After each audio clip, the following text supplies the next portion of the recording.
우리가 축복한 대로 하나님께서 은혜 주실 줄 믿습니다. 오늘은 동방박사들처럼이란 제목으로 잠시 말씀을 전하겠습니다. 미국의 어떤 교수가 학생들 40명에게 크리스마스라고 하는 단어를 주면서 생각나는 것을 적어보라 이랬습니다. 크리스마스 하면 뭐가 생각나는가 하고 학생들에게 적어보라 했더니 많은 학생들이 크리스마스 트리, 산타클로스 선물, 또 캐롤, 카드 뭐 이런 것들을 기록했는데 문제는 거기에 예수님의 생일이라고 하는 말은 한 사람도 없었다. 크리스마스라고 떠올리니까 많은 단어들이 떠오르는데 그게 예수님의 생일이라고 적은 학생이 한 사람도 없었다. 그런 이야기가 있습니다. 이게 미국 학생들만의 문제일까? 라고 생각을 해보니까 우리나라 아이들에게도 학생들에게도 크리스마스 하면 떠오르는 생각을 적어보라 하면 어떤 내용을 적을까? 거기에 예수님의 생일이라고 하는 그런 단어를 적는 친구들이 얼마나 될까? 여러분 어떻게 생각합니까? 여러분 크리스마스 하면 뭐가 탁 떠오르십니까? 사실 이 성탄절이 언제부터인가 이게 상업주의와 또 즐거움, 자기만의 즐거움을 위한 그런 행사로 바뀌어졌습니다. 광복동에 트리 축제가 시작된 지 이제 7회가 되었습니다. 세월이 참 잘 가는 것 같아요. 근데 광복동에 그 트리를 이렇게 장식을 했는데 그 많은 사람들이 그 광복동에 와서 그 트리 축제를 보면서 무슨 생각을 할 것 같습니까? 우리를 위해서 이 땅에 오셔서 십자가에서 살찌고 피 흘려 죽어주신 예수님에 대해서 생각할까? 메인 트리, 크리스마스 메인 트리를 만들면 그 꼭대기에, 트리의 제일 꼭지점에 뭐가 있어야 될까? 이제 우리 교회 트리도 이렇게 보니까 저 꼭지점에 뭐가 있습니까? 별이 있죠. 저 별은 무엇을 의미하실까? 무엇을 의미할까? 오늘 우리가 뭔가를 이렇게 할 때는 어떤 행동을 할 때 의미가 있는데 문제는 그 의미를 알고 하느냐 모르고 하느냐는 참 많은 차이가 있습니다. 그래서 존 데이비드라고 하는 사람이 12월에는 두 개의 크리스마스가 있다. 그렇게 이야기를 했어요. 하나는 그리스도를 진정으로 예배하는 제대로 된 크리스마스. 또 하나는 엑스마스. 엑스라고 하는 것은 헬라어의 크리스토의 첫 약자입니다. 같은 의미로 쓰였는데 다른 의미가 되어버렸다. 그래서 이 수학에서 X는 무엇인가 하면요, 뭔지 모를 때 미지수를 나타내는.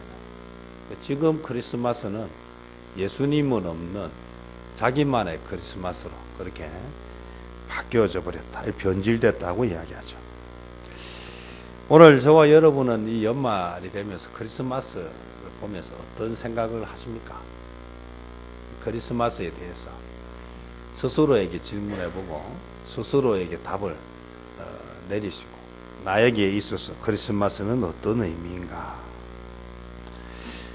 예수님께서 이 땅에 처음 오셨을 때의 사람들은 그럼 어땠을까? 예수님이 우리를 위해서 이 땅에 오셨구나. 이제 우리 죄를 대신해서 죽으시고 이제 우리의 메시아가 되시겠구나. 뭐 그렇게 사람들이 막 환영했을까? 성경에는 그렇지 않습니다. 많은 사람들이 메시아가 이 땅에 왔지만 그것을 알지 못했습니다. 지금도 유대인들은 메시아를 기다리고 있습니다. 그래서 유대교와 기독교의 차이는 구약과 신약을 대하는 태도, 특별히 구약은 뭐 모두가 인정하지만 신약을 인정하느냐 하지 않느냐 중요한 차이가 됩니다. 예수님께서 이 땅에 오셨을 때에 그 당시에 성경에 대해서 전문가라고 할 수 있는 그 라비들, 그들은 그러면 이것을 받아들였는가? 그러지 못했죠.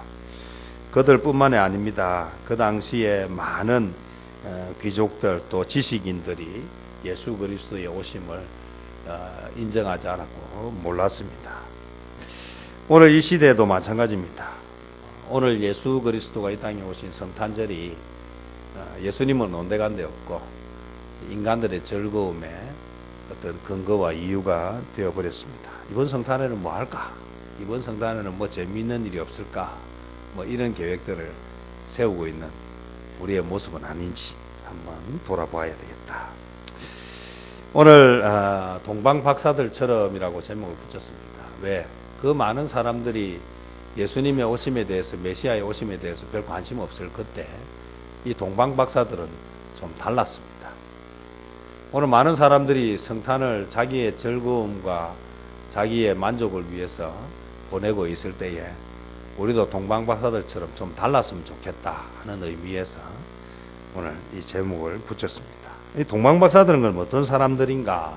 이 사람들은 새로운 왕이 나타나기를 고대하던 사람들입니다. 그래서 그 소망을 가지고 살았던 사람들. 그래서 여기에 나오는 이 동방박사들이라고 할 때 박사들은 바벨론과 페르시아 지역에서 있는 현자, 현명한 사람, 교사, 가르치는 사람, 또 제사장, 백성을 대신해서 제사를 지내는 사람, 의사, 또 병들고 이러면 또 이런 치료를 해주는 사람들, 또 점성가, 예언자, 마술가, 뭐 이런 사람들을 총칭해서 부르는 말입니다. 어쨌든 오늘 동방의 박사들은 별을 보면서 시대를 예측하고 또 시대를 읽어내는 그런 사람들이었다. 당시에 많은 사람들이 메시아를 소망하고 기대하고 있었습니다. 성경에도 이 메시아를 기다렸던 사람이 있습니다. 성경에 보면 여선지자 안나라고 하는 사람은 84년 동안 성전에서 성전을 떠나지 않고 주야로 금식하고 기도하고 그렇게 하면서 뭘 했느냐 하면 메시아를 기다렸어요. 또 이 안나 말고 또 시몬이라고 하는 사람은 이스라엘의 위로를 기다렸던 인물로 그렇게 성경은 기록하고 있습니다. 해마다 돌아오는 성탄인데 나는 이 성탄에 무엇을 기대하고 기다리고 있는가? 성경에 보면 가난한 목자들, 베들레헴에 있던 가난한 목자들도 오랫동안 메시아를 기다렸다. 그런데 특별히 이 동방의 박사들은 하늘의 별을 관찰하면서 새로운 세상을 이끌어갈 왕이 나타나기를 학수고대하며 기다렸는데 정말 그 징조가 되는 별이 나타났습니다. 그들은 왜 그렇게 새로운 왕을 기다렸을까? 사람은 기다리는 데는 뭐가 있습니까? 목적이 있죠. 아무 생각 없이 기다리지 않습니다. 결혼을 했으면 아이를 기다리든지 아니면 공부를 하는 사람이면 뭐 합격을 기다리든지 또 졸업을 앞둔 사람이면 취업을 기다리든지 뭔가 기다리는 것이 있죠.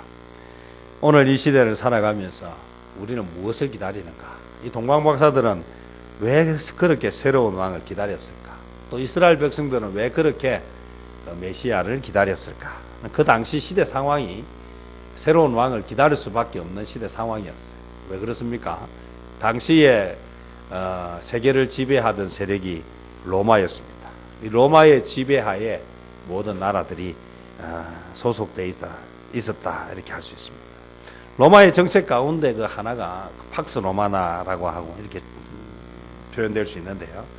이 로마의 정책 중에 아주 특징적인 것은 보통은 정복한 나라는 이 정복자가 피정복자의 문화라든지 또 그런 어떤 정책이라든지 뭐 그런 것들을 간거리 다 말살해 버리는데 이 로마는 전략을 좀 다르게 했습니다.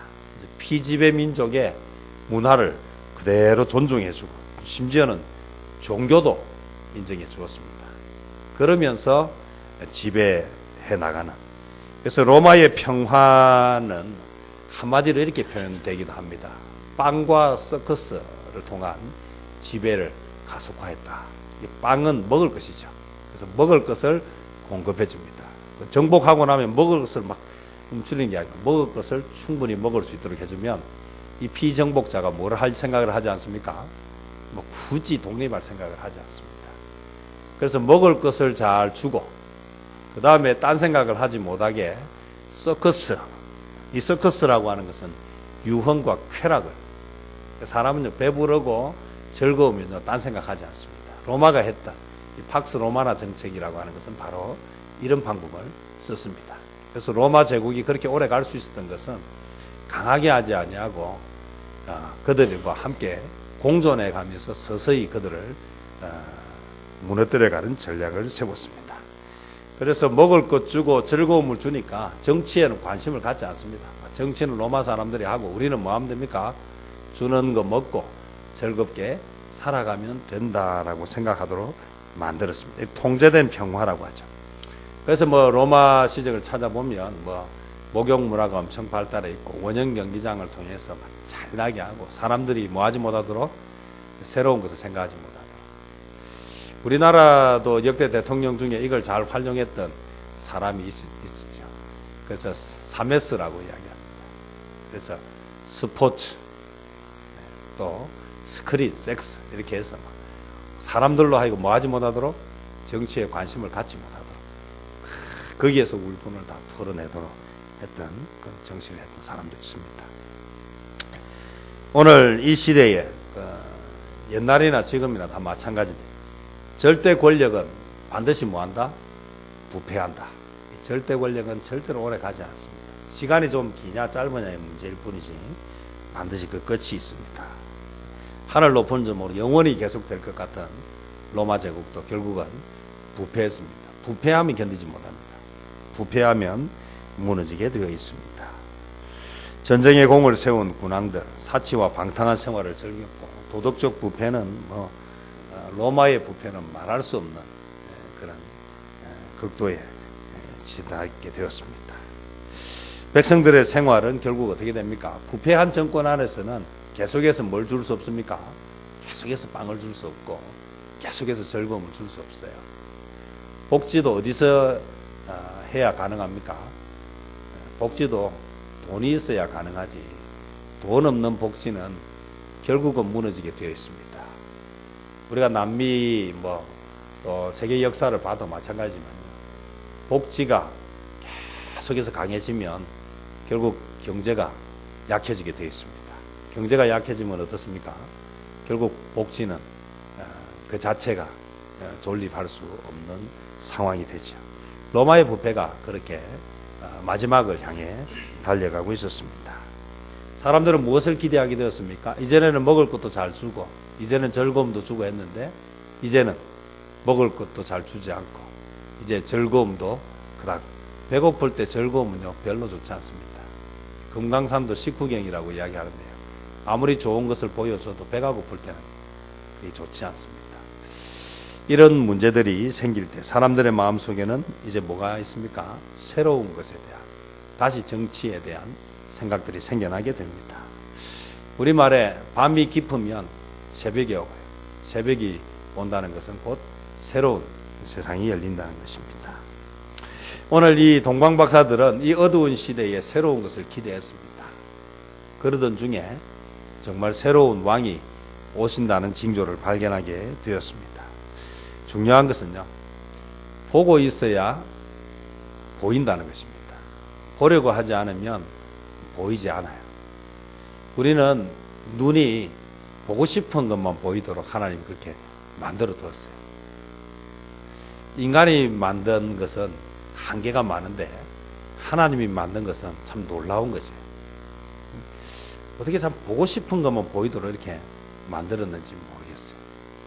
귀도요, 듣고 싶은 것만 들을 수 있도록 만들었어요. 아무리 과학이 발달해도 보청기가 생겨도요, 이 보청기가 왜 한계가 있는 줄 아십니까? 보청기는 소리를 구분하지 못합니다. 우리 귀는요, 아무리 소음이 막 있어도요, 듣고 싶은 소리를 걸러서 들을 수 있도록 만들어 두었어요. 하나님의 창조가 너무 놀랍지 않습니까? 이게 소음과 소리를 구분하지 못해요, 기계는. 사람은 구분할 수 있어요. 그래서 하나님이 만든 것을 사람이 비슷하게 흉내는 낼 수 있어도 그보다 좋거나 그보다 낫게 만들 수는 없습니다. 보고 싶어 해야 보인다는 것입니다. 듣고 싶어 해야 들린다는 것입니다. 성탄의 의미를 알려고 해야 알게 된다는 것입니다. 그들은 새로운 왕을 기다리고 있었기 때문에 별의 징조를 간파할 수 있었습니다. 오늘 우리는 무엇을 보고 살아가고 있는가? 오늘 이 성탄에 우리는 무엇을 기다리고 있는가? 오늘 우리는 주님을 바라보고 주님의 은혜를 기다리는 성도가 되어야 하겠습니다. 이것이 동방박사들처럼 기다리는 것입니다. 또 하나는요, 이 동방박사들은 보여주었을 때 뭐 했다? 행동했다는 것입니다. 여러분, 별이 인도하는 대로 움직이지 않았다면 이 동방박사들은 결국 별을 보는 것에서 끝이 났을 것입니다. 위기에 관한 이야기를 아무리 해도 그것을 듣고는 흘려버리면 그 위기는 고스란히 비극으로 나타날 것입니다. 오늘 2절에 보면 유대인의 왕으로 나신 이가 어디 계시냐? 우리가 동방에서 그의 별을 보고 그에게 경배하러 왔노라. 중요한 것은 왔다라는 것입니다. 본 것에서 그치지 않고 몸이 움직였다라는 것입니다. 9절에도 보면 박사들이 왕의 말을 듣고 갈새 갔다는 것이고, 동방에서 보던 그 별이 문득 앞서 인도하여 가다가 악이 있는 곳 위에 머물러 서 있는다. 이것은 기다리기만 한 것이 아니고 기다리다가 보여주었을 때 행동을 했다는 것입니다. 많은 사람들은 늘 이야기합니다.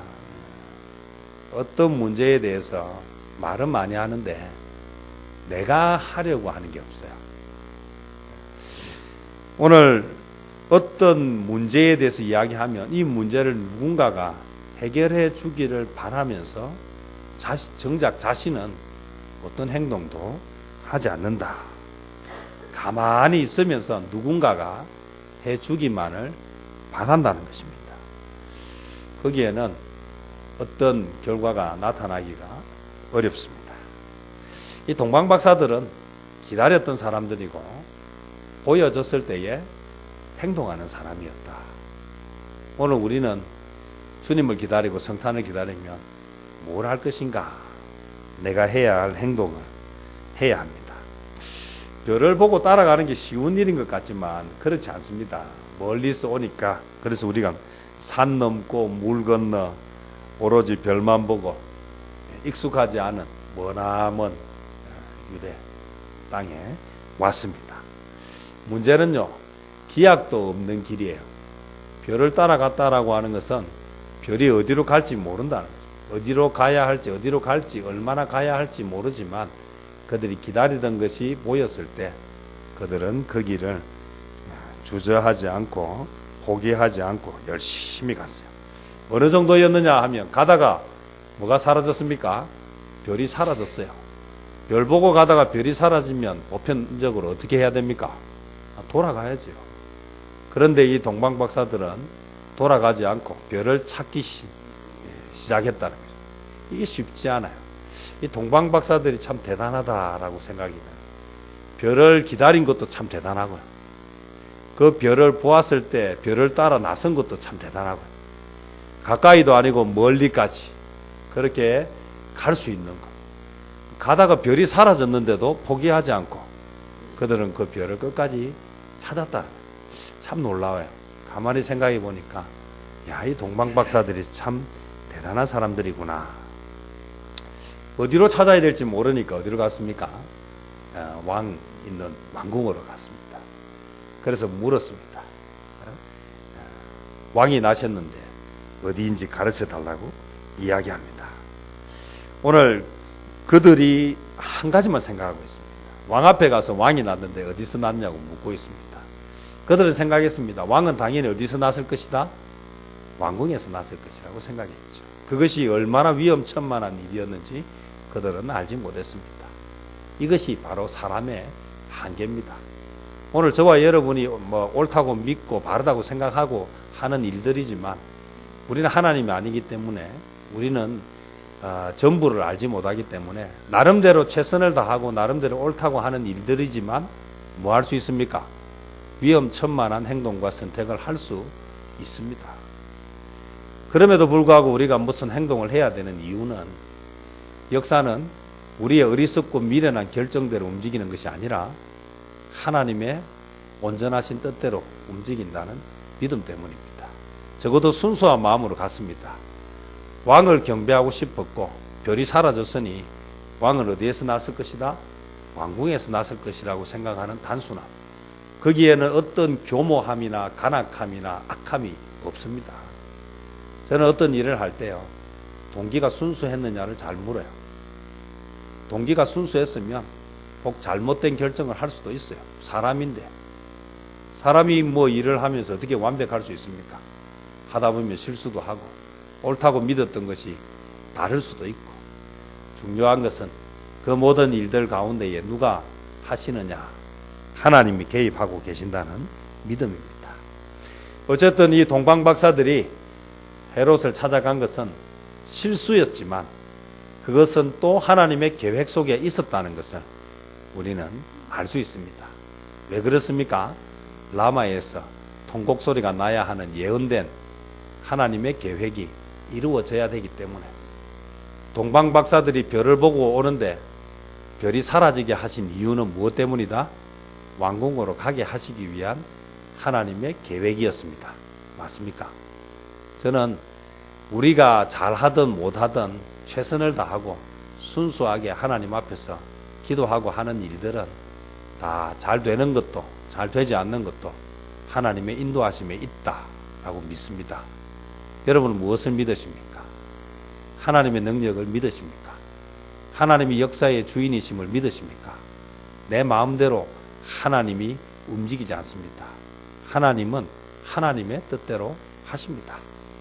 그것을 믿고 나에게 있는 상황 가운데에서 최선을 다하는 것, 적어도 행동하는 신앙을 동방박사들처럼 하는 저와 여러분 되시기를 바랍니다.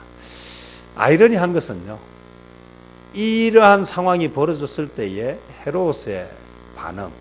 헤롯은 어떤 인물입니까? 우리 역사 속에서도 이미 잘 알고 있지만요, 그는 왕위를 지키기 위해서 자기 아내도, 마리암네라죠, 아내도 잔인하게 죽였습니다. 아내만 죽인 것이 아닙니다. 누구도 죽였습니까? 두 아들도 죽였습니다. 야, 자기 자리를 지키기 위해서 처자식을 죽일 수 있는 사람, 이것은 인간이 할 수 있는 가장 잔인하고 악한 부분이라고 할 수 있습니다. 여러분 같으면 어떻습니까? 여러분 자리를 지키기 위해서 배우자와 자식을 죽일 수 있습니까? 이건요, 사람은 할 수 없는 일입니다. 아주 악한 인간, 그 헤롯 왕. 그는 본래 그런 인간이기 때문에 자기의 이익을 위해서, 그래서 뭐합니까? 동방박사들에게 이야기하죠. 왕이 난 것을 찾게 되거든 알려달라. 뭐 하기 위해서요? 경배하기 위해서라고 말은 하지만 사실은 죽이기 위함이죠. 우리가 살아가는 세상에 우리가 만나는 사람들 중에는 저질들이 많습니다. 상종할 수 없는, 도저히 인간이라고 할 수 없는, 상식이 통하지 않는 그런 사람들이 너무 많습니다. 여러분, 죄 많은 인생을 살아가면서, 이 어둡고 힘든 세상을 살아가면서 어떻게 우리가 살아갈 수 있겠습니까? 그럼 우리가 더 악해지고 더 영악해진다, 그 답이 아닙니다. 그럴 수 없습니다. 결국 뭐 악한 사람에게는 꼼짝없이 당해야 되죠. 헤롯 왕 때문에 2살 이하의 베들레헴에서 난 그때 그 아이들이 다 어떻게 됐습니까? 다 죽었습니다. 이 세상은요, 악하고 잔인한 인간들 당해낼 재주가 없어요. 중요한 것은요, 이 세상에서 완벽한 것, 온전한 것을 기대한다는 것은 대단히 위험천만한 일이다. 여러분, 이 세상에 어떤 소망을 두고 사십니까? 하나님이 역사를 움직이시고 하나님이 하시고자 하는 일을 한다는 것을 믿으십니까? 하나님이 원하는 세상을 산다면 세상이 돌아가는 것 때문에 너무 그렇게 흥분할 이유는 없어요. 결국 하나님이 원하는 세상이 이 세상이 아닙니다. 지금 우리가 살아가는 이 세상에서 뭔가 완전한 것을 이루는 것이 아니에요. 그러나 결국 그 와중에도 예수님은 죽지 않고 살게 됩니다. 그래서 결국 인류를 구원하는 놀라운 일을 하게 되는 것입니다. 여러분, 이해가 되지 않는 것 중에 하나는요, 이 예루살렘 사람들입니다. 이 예루살렘 사람들은 왜 그렇게 헤롯 왕의 폭정 아래서 있었을까? 그들은 헤롯의 그 잘못을 보고도 왜 침묵했을까? 무엇 때문에? 그들은 가진 것이 많았어요. 기득권, 잃을 것이 많은 사람들은 해야 할 때 하지 않습니다. 여러분, 가진 것이 많다는 것은요, 하고 싶을 때 할 수 있는 힘이 있습니다.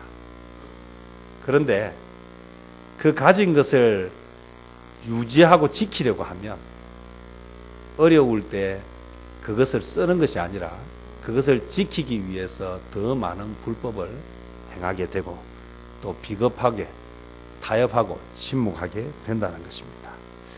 너무 많이 가진 것이 오늘 우리 문제는 아닙니까? 너무 많이 가져서 기도할 시간도 없고 너무 많은 것을 바라보기 때문에 헌신할 여유가 없는 것은 아닙니까?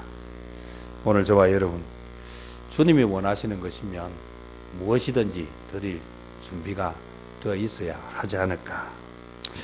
특별히 이 동방박사들이 참 멋있는 것은요, 그들이 기다리는 것을 위해서 기꺼이 그들이 가지고 있던 것을 내어놓았다. 오늘 11절에 보니까 집에 들어가서 아기와 그의 어머니 마리아가 함께 있는 것을 보고 엎드려 아기께 경배하고 보배합을 열었다. 황금과 유향과 몰약을 예물로 드렸다. 근데 문제는요, 이 새롭게 태어난 아기가 어디 있어요? 화려한 왕궁도 아니고 하다못해 그저 그런 평범한 집도 아닌 마구간에 있는 그 어린 아기를 찾아왔어. 그곳에서 기꺼이 자기들이 가지고 있는 것을 드렸다. 내게 있는 모든 것을 아낌없이 드리네. 내가 가지고 있는 것을 아낌없이 드리고 계십니까? 오늘 저와 여러분은 건강하다면 그 건강이 주를 위해서 기꺼이 드릴 준비가 되어 있습니까? 여러분 가지고 있는 물질, 여러분 가지고 있는 시간, 여러분 가진 건강, 주를 위해 드릴 준비가 되어 있습니까? 오늘 동방박사들은 기꺼이 자기들이 가지고 있는 것을 드렸습니다.